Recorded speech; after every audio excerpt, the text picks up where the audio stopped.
Gitu ya. Ini ibadah tarawih kita pada bulan suci Ramadan 30 malam. Setiap malam menurut Imam Ali itu akan berbeda pahala yang dia terima oleh Allah. Dari Allah itu.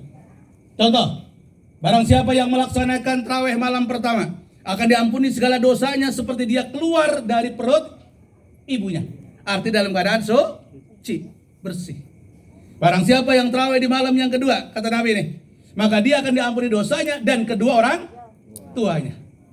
Barang siapa yang tarawih di malam ketiga, maka malaikat semuanya memohonkan ampun kepadanya dan memintakan rahmat kepada Allah untuk orang yang melaksanakan tarawih di malam yang ketiga dan seterusnya sampai malam ke-30. Maka jangan sampai kita meninggalkan sholat tarawih walaupun kita sibuk, enggak di musola, bisa dilaksanakan di rumah. Jangan dipikirkan mau 8 kek, mau 20 kek, mau 30, enggak usah dipermasalahkan. Yang penting sholat, kalau yang mau kata dia. Tarawih 8 silahkan, ikuti pola Nabi, ayatnya yang panjang-panjang biar semalam suntuk dari Qiyamul Lail. Iya, bodoh ini mah sholatnya kita pilihin mulu surah-surah yang pendek-pendek melulu. An-Nas, Al-Falaq, Al-Ikhlas, triokul. Iya, kuliah, kulhu, kulau jumlah falak ya, kulau jumlah nas. Nah ini kita baca ini, nggak ada masalah. Ya kita nggak ada masalah. Rakaat pertama Yasin, rakaat kedua nggak apa-apa. Rakaat kedua Bismillahirrahmanirrahim Yasin, langsung ruku boleh. Ya rakaat kedua naik lagi. Habis sholat dolin wal Qur'anil, ruku lagi boleh, kenapa? Nah ini silakan aja. 8 silakan. Ada yang 20 ikut siapa? Ikut Umar bin Khattab. Yang 30 ikut siapa? Utsman bin apa nih ya, Asep, gue yang sedikit aja dah. Kenapa kau pilih, kenapa? Perut gue udah gede banget kata Bang A. Buka kan ngancam, kadang-kadang orang kita mau buka ngancam ya. Iya siang kelaparan, malam kekenyangan. Pas tarawih baru ruku pertama udah sujud, wah, nah itu kan ya kita nggak apa-apa dah. Cari yang mudah-mudah. La yukallifullahu nafsan illa wus'aha laha ma kasabat wa 'alaiha maktasabat. Allah tidak membebankan kepada hambanya sesuai dengan kemampuan masing-masing. Silakan saya. Yang enggak boleh dikurangin yang wajib, yang kagak boleh dikurangin apa adanya. Tapi kalau yang sunnah silakan. Gitu. Yang penting jangan sampai ketinggalan sholat tarawih. Gitu. Di rumah silakan. Kemarin suami kita dites ya. Ya bulan kemarin tuh, tahun kemarin. Iya suruh jadi imam di rumah. Ya, kata-kata suaminya udah di musola aja, di musola. Kagak ada yang tarawih bang. Udah di rumah aja. Enggak, asal itu suami nggak bisa jadi imam. Alasan baik. Alasan. Baca kuliah kalau sudah bulak-balik baca kuliah. Baca ina atau ina ujung-ujungnya mati. Inna atau ina kal kausar fasholli li rabbika wanhar, lupa inna kata anaknya innalillahi wa mati tuh. Dites kemarin suami itu. Makanya saya punya mamu 4, istri saya, anak 3, saya depan jadi imam, asam urat kumat, makmumnya diri semua, saya duduk. Sholat tuh tahun kemarin, asam urat, temen CS asam urat kumat dulu. Makanya saya mah dengan Bang A nyontoh Nabi ibadah kakinya pada bengkak. Nah, saya nyontoh, saya sunnahnya begitu. Cuma kalau Nabi mah kebanyakan ibadah, kita kebanyakan asam urat ya Bang. Nah itu, makanya silakan, makanya jangan dipermasalahkan. Ya apalagi di komplek ini ya, macam-macam ya. Ya jangan sampai, oh lu 8 bid'ah, oh lu mau 20 bid'ah, lu mau 30, kagak 30 mah ya. Yang 23 sama 11 biasanya gitu. Lu bisa. Kalau saya diundang dimanapun untuk ngisi kultum, mau tarawih berapa saya ikutin. Mau 8, ayo. Mau 20, ayo gitu ya. Yang penting kalau tarawih di lingkungan 20, yang 8 jangan jadi imam. Itu, masa imam gantian? 8 dia mundur, maju lagi imam baru, nerusin sampai 20. Jangan. Ya, yang makmumnya yang imamnya 20 silakan jadi imam. Nah, yang 8 di belakang. Nah, udah dapat 8 mau mundur silakan. Enggak ada masalah kayak gitu. Ini kadang-kadang yang 8 brengsek juga lagi. Dia mundur baca Quran di belakang kenceng banget. Di masjid saya sono baca At-Taqwa no. Apa saya tegur, "Bang, kenapa jangan baca Quran? Orang itu lagi sholat, jadi keder." Iya, jangan keder, baca. Kalau baca silakan pinggir kali. Saya udah. Astagfirullah. Saya banyak buat protes ini karena lagi ngadepin saya nih di atau kan 23 ya masalah takwa bawahan. Ada yang pengen ngerubah 8. Ada yang pengen ngerubah 8. Kata saya di sini emang ada 23, ikutin aja 23. Kalau nggak ngikutin pakai 8 silakan setelah itu mundur. Kagak ada masalah. Nggak ada yang ngomelin. Pokoknya pesan saya mana? Pesan banget sama saya dah. Pokoknya yang 8, yang 20, yang 30 jangan pada usil, biar yang sesuai dengan keyakinan masing-masing. Semua punya dasar. Punya dasar. Gitu ya. Ya, suka yang mana silahkan aja. Nggak di musola, di masjid, nggak di masjid, di rumah silahkan aja. Nggak ada masalah. Yang penting tujuan kita apa? Jangan sampai lewat tarawih malam itu. Itu aja intinya, Pak. Sama doa kamilin tuh baca. Udah apa lu, Nak? Bang, udah apa lu? Doa kamilin. Belum, alhamdulillah. Iya. Nah ini, jadi berpuasa itu. Jadi yang di bulan Ramadan ada sholat tarawih. Itu yang tidak ada di bulan-bulan lain. Kita manfaatkan. Dan masih banyak ibadah-ibadah sudah di bulan suci Ramadan. Kita kerjakan. Nah itu yang disebut dengan lipat gandakan oleh Allah. Kemudian yang keempat, orang yang berdoa di bulan suci Ramadan mustajabun, akan dikabul oleh Allah Subhanahu wa taala. Kenapa? Tidak ada tedeng aling-aling. Kalau bahasa kita tuh enggak ada hijab antara umat manusia yang beriman kepada Allah, karena yang berpuasa bukan orang Islam, tapi orang yang beriman kepada Allah. Kalau ada orang Islam yang kagak puasa, jangan suka usil. Kita lagi ke pasar ke Cibinong nih, di Mas Timbul nih. Kemudian kita ada lihat orang lagi ngerokok. Nggak usah dimarahin sama kita.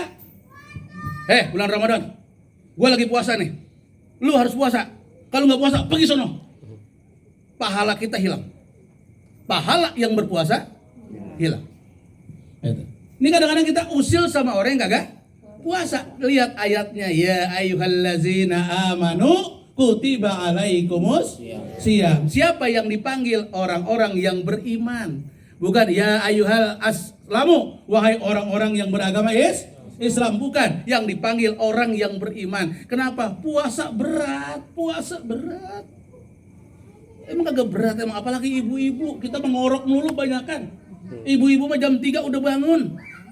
Ngapain? Masak, nyiapin.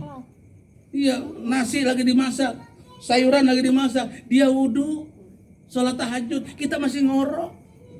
Laki nih. Sama jujur, saya ngakuin kayak begitu. Saya ngalamin nih. Kemudian kita dibangunin. Udah gitu banguninnya susah lagi, Bu ya. Bangun susah lagi. Gua tampar, gua udah minta maaf, Pak. Gua siram pakai air segayung, gua udah minta maaf. Gimana bangunin ini? Iya, kalau gitu mah besok siapin aja bulu ayam. Ya hidungnya aja kitik-kitik. Itu kegalian dibangun, bangkis bersin lah. Itu ibu-ibu tuh luar biasa. Habis sholat subuh kita masih sempat tidur, laki-laki, ibu-ibu masih di dapur ngurusin, ngerapain, nyuci piring dan sebagainya. Kita berangkat kerja, istri kita masih repot. Apa kita kerja dia tidur? Enggak. 24 jam istri kita. Makanya kudu baik banget sama istri, Enggak ada cuti lagi. Wah, enggak ada cuti lagi. Kagak ada cuti, dong. Lu pengen istirahat pulang tarawih, Bang, capek banget saya udah, Bang, mau istirahat pengen tidur. Suami ngitik lagi. Kapan istirahat ini? Nah itu, tapi istri ikhlas melakukan itu semua. Ya, ikhlas semuanya. Untuk siapa? Untuk rumah tangga, untuk suami dan sebagainya. Itu jadi ladang ibadah buat istri kita. Ya, cuma kitanya yang paling bagus, istri kita masak, kita bangun sholat tahajud sambil tadarus Al-Quran, istri kita selesai masak, menyiapkan makanan untuk sahur, kita juga ikut sahur. Kemudian kita sholat subuh berjamaah, baik di musola maupun di rumah, gitu ya. Nah, enak banget kayak begitu, semuanya kena. Gitu. Ya orang tua besok itu amalin dikit kita. Ya janganlah sekaligus terjadi gila kita. Jadi kita ya. Kita mohon sama Allah, kita doa mau dikabul sama Allah doanya. Dan yang keempat, kelima, kalau kita bertaubat kepada Allah, maka akan diampuni dosa dan kesalahan kita semuanya. Ini artinya kita sambut bulan Ramadan ini yang berbagai macam hal ada di bulan suci Ramadan. Itu. Apalagi istimewaan bulan Ramadan, ada malam Lailatul Qadar. Malam Lailatul Qadar yang lebih baik daripada 1000 bulan. Saya kagak bahasa, nanti itu belakangan kalau diundang lagi. Ya, kalau diundang lagi memang. Ya, orang masih pada bosan sama saya kali ini. Ya. Nah ini malam Lailatul Qadar, enggak ada bulan-bulan lain tuh. Ada malam Nuzulul Quran di bulan Ramadan juga dan sebagainya. Makanya setelah kita sambut bulan suci Ramadan, langkah kita yang kedua, isi bulan suci Ramadan dengan sebaik-baiknya. Siapa sih Sep yang harus berpuasa itu, yang wajib berpuasa itu? Kata fikih, yang pertama dia beragama Islam, yang kedua dia balik. Apa balik?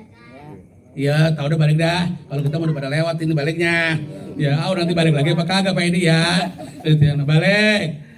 Gimana Sep kalau anak kecil kan belum balik tapi dia puasa, boleh nggak? Boleh. Itu namanya proses pendidikan. Ya, pahalanya untuk siapa? Untuk orang tuanya. Diajar dulu anak, dia sahur, buka waktu duha, biarin. Kalau anak masih kecil, buka waktu johor, biarin. Kalau bapaknya buka waktu johor, kemplang. Bapak buka waktu johor, ya balik. Kemudian yang ketiga, mumayyiz. Apa mumayyiz itu? Orang yang bisa membedakan mana yang baik, mana yang buruk. 3. Yang keempat, suci dari haid dan nifas. Ini untuk ibu-ibu, ya. Haid dan nifas. Kalau masih haid, kagak boleh puasa. Kapan? Nunggu nanti sucian dulu. Sucian dulu, artinya setelah mandi junub, maka besok melaksanakan ibadah puasa, gitu ya. Nah itu. Kemudian mampu. Apa itu mampu? Ini tafsirannya ada juga orang nih. Wah, saya nggak puasa, kenapa? Nggak mampu. Pahala lu gede, sehat, seger, buger. Tapi kagak puasa, saya kagak mampu. Bukan karena itu.